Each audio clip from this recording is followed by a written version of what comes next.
there's the perspective that I think I can slip into, that I hear other entrepreneurs slip into, other people who have built, multiple $1 million businesses. They have some uber level of success, and they can say, I want a different kind of life. I don't want to work like that. I'm not going to grind it out in the same way. It doesn't have to be a struggle. You don't have to, it doesn't have to be painful. And I totally get that. It's a value stance that I have. It's like, change your perspective so that you're all in on what you're doing, or change what you're doing so that you're all in on what you're doing. That said, I personally believe, I'm interested in your take on this. I personally believe that there's effort that you have to put in, and that in the beginning, when you grow a business, you don't know how much effort that is, and you have to become someone who understands that level of effort and that kind of capacity. And when I heard you say, like, I was up at 4 and I was doing this all day, and I was doing it day over day over day, it's like, in the beginning, I had to put that level of intensity in. And there are times still in my business where I'm like, okay, this is go time. We need to put this level of intensity in. And I've learned to grow my capacity and not be afraid of that, and to trust myself and understand my limits and all of those things. But I find it often disingenuous where people say, if I could tell my earlier self one thing, it would be, take it easy. Don't stress out so much. Don't go so hard. And I'm like, you would never get where you're at if you didn't have that level of pressure to some degree. Okay. You got the mic now. Do you agree or disagree? I love this. And so, okay. Oh, this is good. So when people say, oh, I wish I didn't mean take it more easier, 20-year-old Chris, or whatever, didn't mean 25, or I'm 35 now, like whatever. And like previous Chris, no, I would have said to him, bleed more, dude, go harder. Do you know what I mean? Like okay, look, on one side, I have suffered from depression, anxiety, suicidal ideation. That has happened at many points during my life as well. They are dark times. I'm thankful for those dark times as well, because they've forged the man that I am today.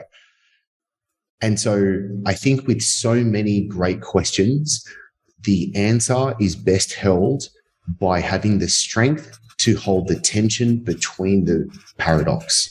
And so if we look at this, I look at this in, let's look at 2 different archetypes, okay? So for me, there's the warrior Chris, which was, I would literally say, like we have a mutual mentor. And I've said to him many times, dude, just point me in the direction. I will run through walls to make this happen. I will bleed through my forehead. I will outwork absolutely everyone. I was just talking with him yesterday, and he goes, dude, you're the most disciplined person that I know. And I go, I know I am, because I have literally consciously created who I am today to the best of my ability. On the other side, so we have warrior on one hand. On the other side of the spectrum, I see a wizard. Okay. I love it. We have the person that is in the warrior, that is just doing and grinding and just working his absolute backside off. And that has to happen at times.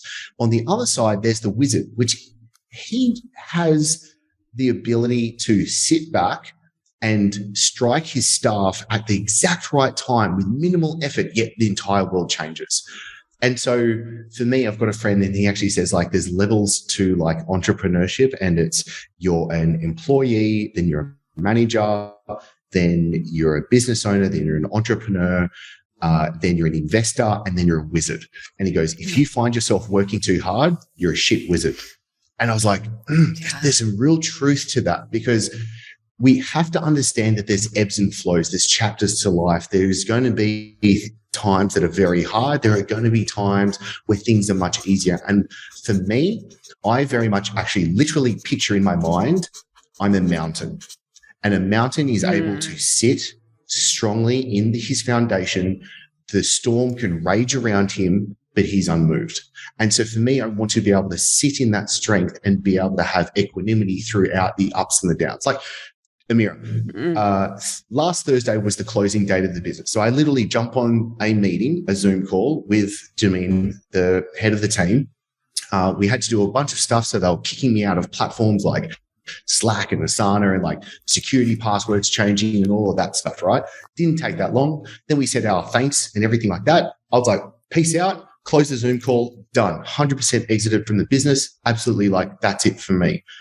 I went down to a beach bar down with my wife. I met her down there. I had a soda water. We sat there for about 30 minutes and I was like, I'm bored. I'm going to the gym. I'm going to train and like get on with my day. Then I had to pick my girls up from school. Like, life goes on. And so for me, it was just being able to have more of a steady stream of balance, of equanimity, of strength, of presence, and then being able to understand as well. And I think that comes, for me, my belief right now is I think that truly comes when you're able to take the highs and the lows and you're able to like mix it into a sense of peace for me. So for me, I'm wanting to optimize life for peace.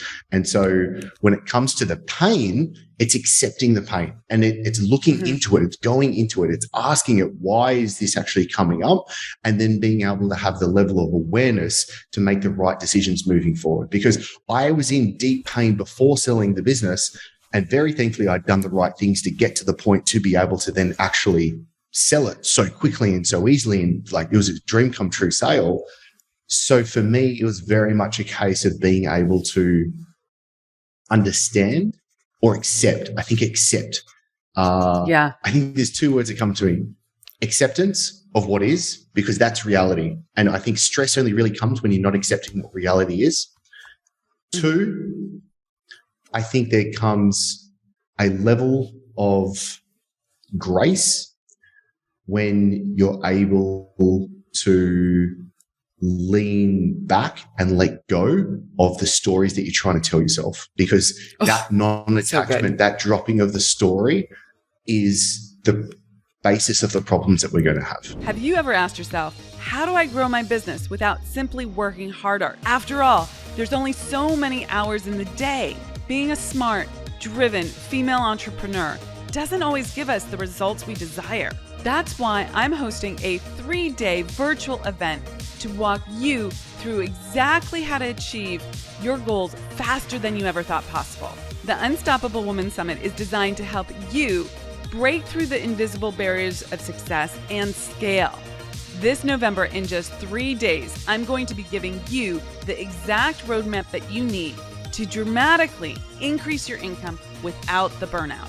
Podcast listeners can save big by visiting theunstoppablewoman.com/breakthrough. This saves you $500 during our early bird pricing. You better hurry while the offer's still available. Bye for now and see you at the summit.